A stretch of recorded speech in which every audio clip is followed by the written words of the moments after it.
Vamos a entrar ahora, hermanos, cómo la iglesia debe tratar a los jóvenes conversos, o sea, a los nuevos. Los viejos profesantes deberían poder darles mucha instrucción a los jóvenes conversos y deberían hacerlo. La verdad es que la mayoría de los profesantes en las iglesias no saben cómo dar una buena instrucción a los jóvenes conversos y si intentan hacerlo, solo les dan instrucciones falsas. Hermanos, yo veo que hay una ventaja de que la iglesia empiece con pocos miembros, porque con los pocos miembros se pueden edificar e instruir para hacer este trabajo, para que cuando crezcan y entren los nuevos, sepan cómo hacerlo. Entonces, esto es muy importante, hermanos. Ahora, por ejemplo, cuando empezábamos las iglesias con 100 miembros, con 150, con 300, obviamente que tomaba más trabajo. Entonces, en algunos lugares yo tenía que seguir predicando, uno para seguir que se salvaran realmente los que ya se habían quedado ahí y dos para darles las enseñanzas básicas, hermanos. Pero no podía quedarme yo mucho tiempo. Entonces, es más difícil con una iglesia grande y que no se tienen a un buen grupo de gente que pueda instruirlos a los jóvenes. Básicamente todos eran jóvenes los que estaban ahí. No había salvos porque no había iglesia antes. Habían empezado de pronto a asistir a las reuniones. Pero por eso les trato de decir que hay ventajas cuando el grupo empieza pequeño, porque se puede capacitar a los que están allí para cuando llegue la cosecha. Van a tener bastantes que van a poder instruir a los jóvenes de una misma manera. La iglesia debería poder enseñar a sus hijos y cuando los recibe, debería ocuparse en capacitarlos para actuar, así como las madres enseñan a sus pequeños las cosas que necesitarán saber y hacer en el futuro. Pero esto está lejos de ser lo general o de la realidad, hermanos. Eso está muy lejos. Y nunca podremos esperar ver jóvenes conversos tomando habitualmente la responsabilidad del deber y avanzando sin desviarse ni retroceder hasta que sean instruidos inteligentemente por la iglesia. Los jóvenes conversos no deberían ser mantenidos atrás, detrás del resto de la iglesia, o sea, como cristianos de segunda clase. Son igual que los de primera clase. Obviamente, no tienen todavía todo, no han crecido en la gracia, son pequeños bebés, pero no son para mantenerse atrás. ¿Con qué frecuencia se encuentra que el viejo profesante mantendrá a los jóvenes conversos detrás del resto de la iglesia y les impedirá tomar parte activa en la iglesia por temor a que se vuelvan espiritualmente orgullosos? Aquí ya está asumiendo algo malo en ellos, hermanos. Ya está asumiendo que algo puede pasar cuando todavía ni ocurre nada, hermanos. En tales iglesias, rara vez o nunca se les llama a tomar parte en reuniones o se les asigna algún deber activo o similar por miedo a que se vuelvan altivos espiritualmente. Así, la iglesia se convierte en la modesta guardiana de su humildad y les enseña a seguir a los miembros y ancianos mayores rígidos, secos y fríos, por temor a que, si se les permite hacer algo por Cristo, se vuelvan orgullosos. O sea, no vayas a que no le enseñes a ganar almas, porque no sea que empiece a ganar muchas almas y se ensoberbezca. Mejor déjalo aquí, no le enseñes nada para que no se vaya a ensoberbecer. Imagínense, hermanos, qué pensamiento malicioso hay detrás de eso, hermano. Y muchas veces, y yo pienso, porque me di cuenta, hermanos, hay mucho celo ministerial. Hay bastante celo ministerial. Que una persona logre muchas cosas y otra persona no logre, para muchos les arde. Y eso es lo que hay a veces detrás de esto, hermano. No se diga miembros que ya tienen tiempo ahí y que llega un nuevo convertido y está ganando almas y estos se sientan avergonzados. Entonces, hay mucho de esto, hermanos. Desgraciadamente, existe, hermanos. Que son cristianos, yo lo dudo, hermanos, porque el celo es pecado. Y si alguno practica los celos, hermanos, la envidia, está en pecado y no heredará el reino de Dios, dice la palabra. En cambio, la mejor manera de hacer que los jóvenes conversos sean humildes y mantenerlos así es ponerlos a trabajar y mantenerlos en ese camino. Y es verdad, hermanos. Cuando yo empecé, hermanos, pues obviamente cuando te preguntaban cosas y no sabías, pues te humillabas porque no lo sabías. ¿Qué hacía yo? Me iba a la palabra, trataba de buscar las respuestas, preguntaba a otros que tenían más tiempo para que sabían, a ver si sabían las respuestas, y entonces iba a poder hablarles a otros. Hubo un texto que me acuerdo que siempre me lo grabé en mi corazón, el que está ahí en 1 Pedro 3:15, dice, sino santificad a Dios el Señor en vuestros corazones y estad siempre preparados para presentar defensa con mansedumbre y reverencia ante todo el que os demande razón de la esperanza que hay en vosotros. Entonces yo dije, yo me voy a preparar. ¿Para qué? Para presentar defensa con mansedumbre y reverencia ante todo el que me demande razón de la esperanza que hay en mí. Y eso me motivaba, hermanos, para aprender más, para buscar en las escrituras, para buscar a Dios. Realmente te mantiene humilde porque te das cuenta que cosas que uno no sabe.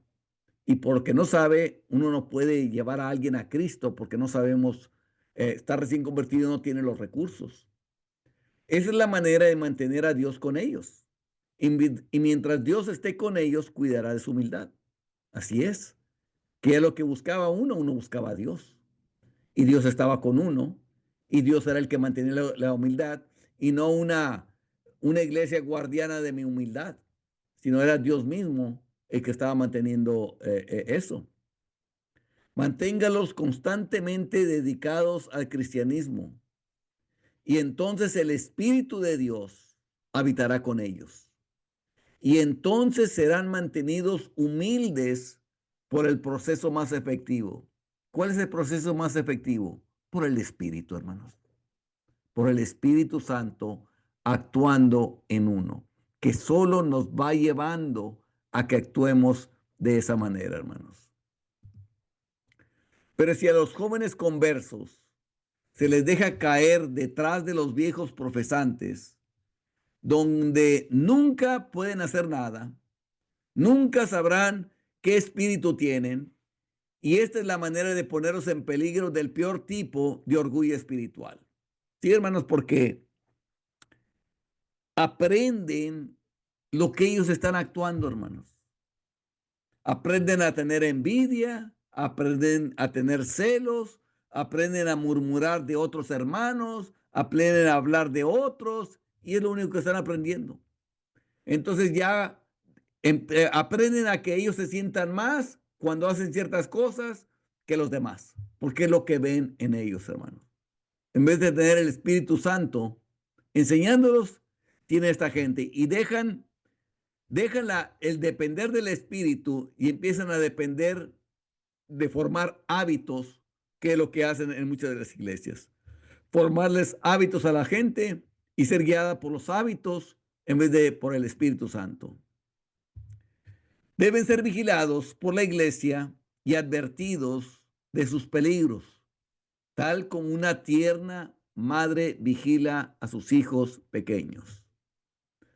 Los jóvenes conversos no conocen en absoluto los peligros que les rodean, los planes del diablo, las tentaciones del mundo, el poder de sus propias pasiones y hábitos y las miles de formas de peligro que desconocen, y si no se les vigila y advierte adecuadamente, correrán directamente hacia el peligro.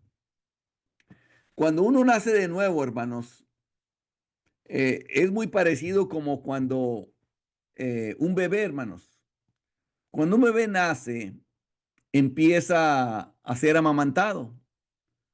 Y la primera leche, la que se conoce como calostro, hermanos, protege al bebé como por 6 meses. Se hace inmune de cualquier enfermedad, hermanos. ¿Qué quiere decir eso? Que durante todo ese tiempo el bebé no se va a enfermar. Así lo hizo Dios. Eso es lo que causa el calostro, la primer leche que sale de la mamá, que lo hace inmune a ese bebé. Ya después empieza, cuando viene el golpe de leche, después del calostro, empieza a recibir la otra leche y es leche normal. Pero la primer leche, hermanos, le pasa muchas de las inmunidades que tiene la mamá, se les está pasando al bebé. Por lo tanto, ese bebé al principio no se te enferma. Bueno, cuando una persona pasa lo mismo en la vida cristiana. Al principio, hermanos, yo me acuerdo que cuando yo recién me convertí, no tenía tentaciones, hermanos. Sentía que hasta que puedas caminar en el agua. No había tentaciones de nada, hermanos. No había nada de qué preocuparse, hermanos. Y pienso que estaba pasando que lo mismo que pasaba con el B. Ahora que viendo hacia atrás, pienso que era parecido. Después de meses fue cuando empezaron a venir las tentaciones, hermanos. Y entonces, eh, qué bueno sería, hermanos, que alguien se sentara contigo, instruyera a los nuevos convertidos sobre que el diablo anda como un león rugiente buscando a quien devorar, haciéndole saber que la tentación no es pecado, sino que Dios nos ha dado siempre una puerta abierta para la tentación, el poder de las pasiones y de los hábitos y todas las formas de peligro. Qué bueno sería que el nuevo creyente se le instruyera en todo eso cuando empieza su vida cristiana, hermanos. Sería formidable, hermanos, porque entonces ya estaría preparado, porque al principio él cree que es todopoderoso, porque no está experimentando tentaciones. Es hasta después cuando empieza a venir, hermanos. Como que al principio estamos como encapsulados en Dios, hermanos. Y es después cuando empiezan a venir. Mira a esa madre cuidando a su hijo pequeño. ¿Le permite poner su manita en la vela o dejarlo gatear donde se va a caer? Porque su propia ceguera e ignorancia no le impide desear hacerlo. No. La iglesia debería vigilar y cuidar a sus hijos jóvenes, tal como las madres cuidan a sus hijos pequeños en esta gran ciudad, por temor a que los carros los atropellen o se pierdan, o mientras crecen, por temor a que sean arrastrados a los remolinos de maldad. La iglesia debería cuidar todos los intereses de sus jóvenes miembros, saber dónde están, cuáles son sus hábitos, tentaciones, peligros, privilegios, estado espiritual en sus corazones, espíritu de oración. O sea, estar viendo por ellos. ¿Para qué? Para que crezcan sanos en la fe y cada vez sean más fuertes para vivir esa vida cristiana, hermanos. Mira esa madre ansiosa cuando ve la palidez reunida alrededor de la pequeña frente de su hijo. ¿Qué te pasa, mijo? ¿Has comido algo inapropiado? ¿Te has resfriado? ¿Qué te aqueja? O sea, está al pendiente de él. O cuán diferente es con los hijos de la iglesia, los corderos que el Salvador ha confiado al cuidado de sus iglesias. En lugar de restringir a sus hijos y cuidar de ellos, la iglesia los deja ir a cualquier parte y cuidar de sí mismos. Y así, así sucedía, hermanos. O sea, como una mata de campo, hermanos, que va creciendo y sola sin saber quién la pisotea o qué pasa. ¿Qué deberíamos decir de una madre que conscientemente dejara que su pequeño hijo tambalearse al borde de un precipicio? ¿No diríamos que ella era horriblemente culpable por hacerlo y que si el niño cae y se mata, su sangre estaría sobre la cabeza de la madre? Vean, hermanos, que está descuidada porque está platicando con alguien más y está su niño ahí en una barda donde se puede caer y ella ni sus luces, ni siquiera está pendiente de ella. ¿Cuál es entonces la culpa de la iglesia? Al descuidar conscientemente a sus jóvenes convertidos. He conocido iglesias donde los jóvenes conversos fueron totalmente descuidados y considerados con desconfianza y celos. Nadie se acercaba a ellos para fortalecerlos, animarlos o aconsejarlos. No se hacía nada para guiarlos hacia la utilidad, enseñarles qué hacer o cómo hacerlo, o abrirles un campo de trabajo. Y aquí está, hermanos, eran considerados con desconfianza y celos. Es lo que les decía, hermanos, que hay mucho celo en el ministerio por personas, hermanos, que para mí no están convertidas. Como les digo, porque pues el celo es un pecado. Y entonces, ¿qué ocurre? Pues bien, cuando se dan cuenta de que los jóvenes conversos no pueden aguantarlo todo y los ven fríos y tímidos bajo su propio tratamiento, simplemente les atacan porque no aguantaron. O sea, cuando ni siquiera se vio por ellos para que ellos pudieran salir adelante. Sé tierno al reprenderlos. Antes fuimos tiernos entre vosotros, como la nodriza que cuida con ternura a sus propios hijos. Este es el testimonio de Pablo a la iglesia de Tesalónica que le estaba escribiendo a los nuevos convertidos. Y ve cómo actuaron ellos, tierno entre ellos, como la nodriza que cuida con ternura a sus propios hijos. Cuando los cristianos encuentren necesario reprender a los jóvenes conversos, deben tener extremo cuidado en su manera de hacerlo. Los jóvenes conversos deben ser fielmente vigilados por los miembros más antiguos de la iglesia. Y cuando comiencen a retroceder o a desviarse del camino, deben ser prontamente amonestados y, si es necesario, reprendidos. Pero hacerla de manera incorrecta es peor que no hacerlo. A veces se hace de forma brusca, áspera, grosera y en tono de censura, más como un regaño que como una corrección fraternal. Hermanos, pues ustedes lo vieron, hermanos, y muchos lo vimos, hermanos, ejemplos de esto, hermanos. Y vimos los resultados, hermanos. Este, eh, y como que se volvía al mensaje inicial. O sea, cuando se predica el evangelio, uno busca causar convicción de pecado. Y uno hablaba fuerte, reprendiendo toda clase de pecados y toda conducta engañosa y de todo. Veían la forma en la que uno predicaba. Y luego cuando alguien se convertía, agarraba la misma manera para reprender al nuevo convertido. Y obviamente simplemente lo dañaban, porque siempre sacaban la espada para cortar algo, para atravesarlo a las personas.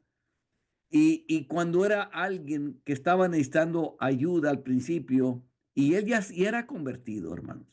No es lo mismo actuar con una persona no convertida, que queremos quebrantar el corazón, hermanos, con la palabra, a una persona que ya se convirtió y que solamente hay que guiarlo y que a veces tenemos que reprender, pero no de una manera brusca, áspera, grosera, sino con una corrección como un padre a un hijo. Una manera así, en lugar de inspirar confianza o llevar a la reforma, está calculada para endurecer el corazón del joven converso y confirmarlo en su mal camino, mientras al mismo tiempo cierra su mente ante la influencia de esos guardianes para censurar. Muchas veces les encantaba estar censurando cualquier cosa. El corazón de un joven converso es tierno y se aflige fácilmente. Se aflige porque, hermanos, porque le falló Dios, porque está haciendo mal. Entonces, como no tiene muchos recursos, piensa que todo está mal. Puede dudar hasta de su salvación, hermanos.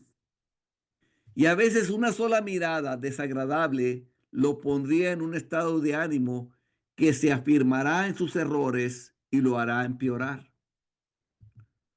Ustedes que son padres saben cuán importante es reprender a sus hijos de la manera correcta, de manera que vean que lo hacen con los mejores motivos para su beneficio, porque desean que sean buenos y no porque estén enojados.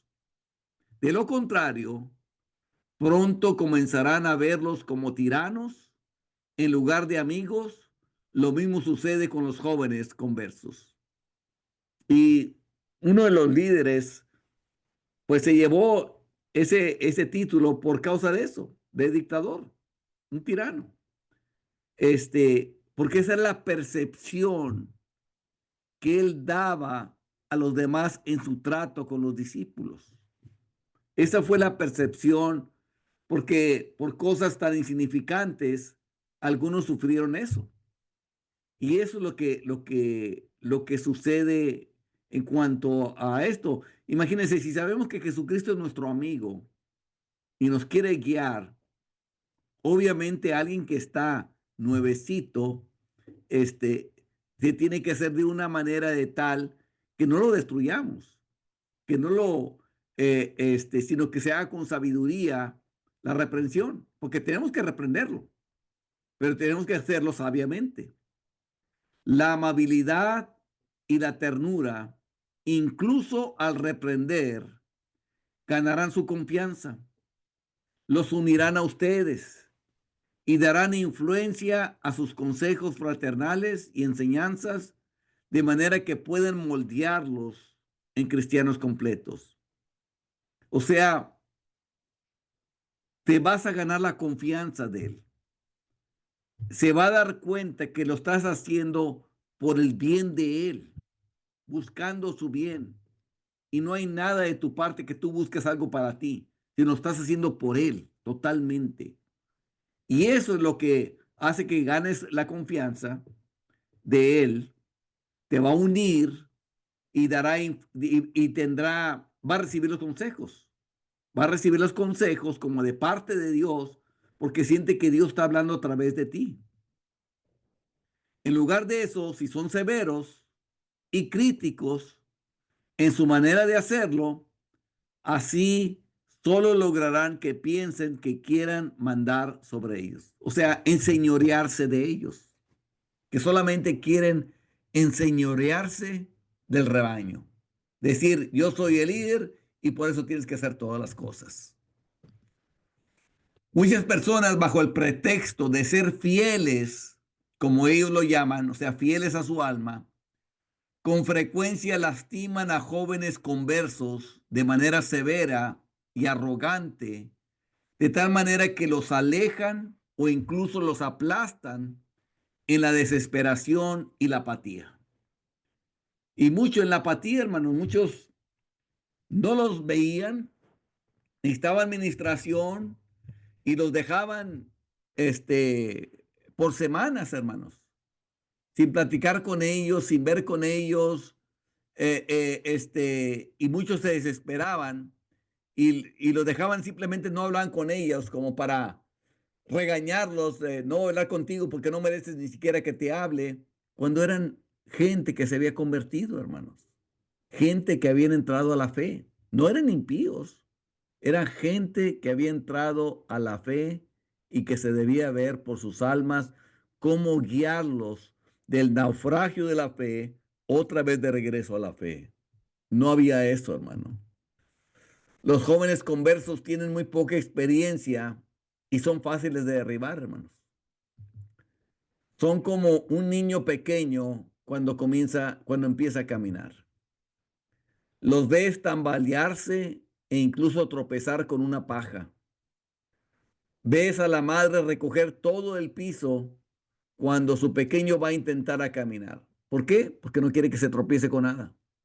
Está buscando limpiarle el camino para que no vaya a caerse. Lo mismo sucede con los jóvenes conversos. La iglesia debe recoger todos los obstáculos y tratarlos de tal manera que los hagan ver que si son reprendidos, Cristo está en ello. Y entonces lo recibirán como de parte de Él, lo que les hará bien. Señale amablemente las cosas que están mal en el joven converso y que él no haya notado. Él es como un niño y sabe muy poco acerca del cristianismo.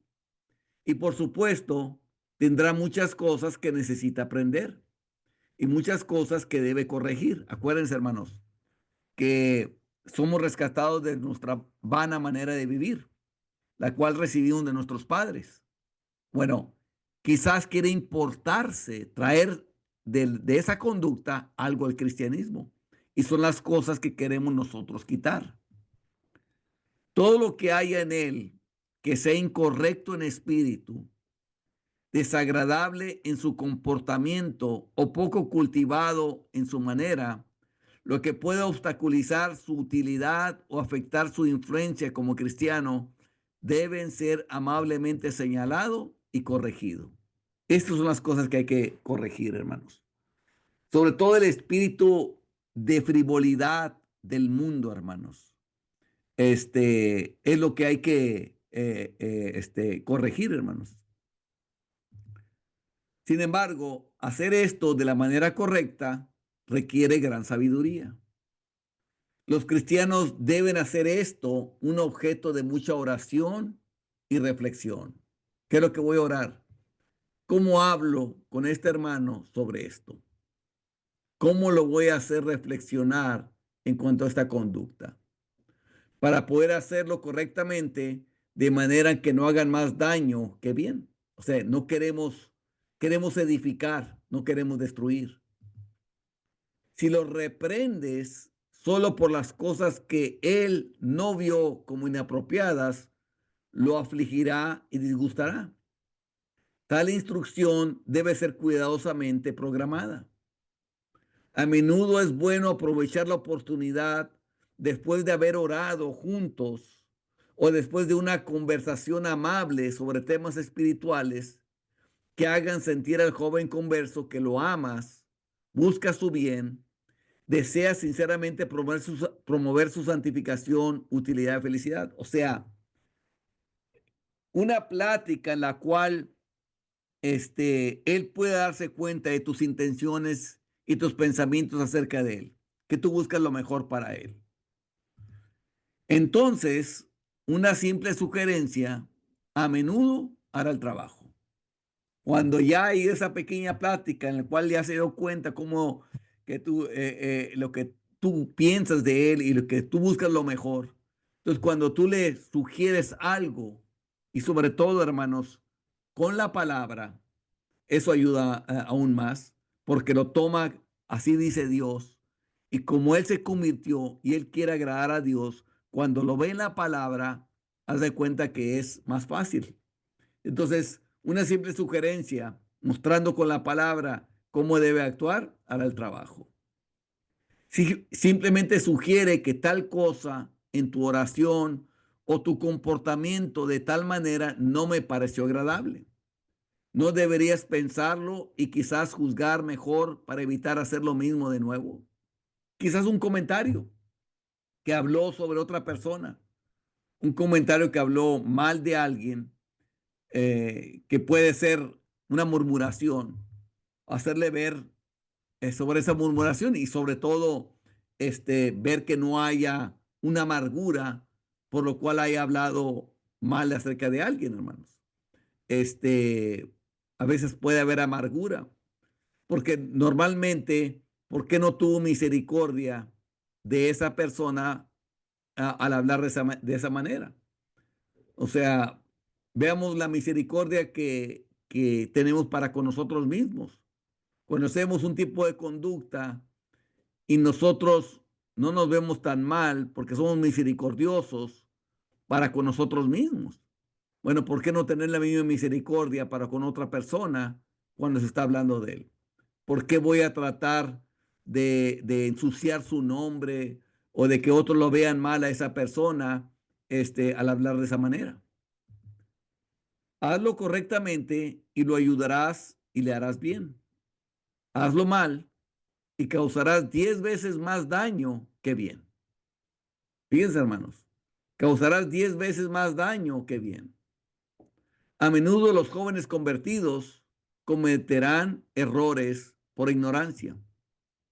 Su juicio es inmaduro y necesitan tiempo para pensar y formar un juicio ilustrado sobre algún punto que al principio les parezca dudoso.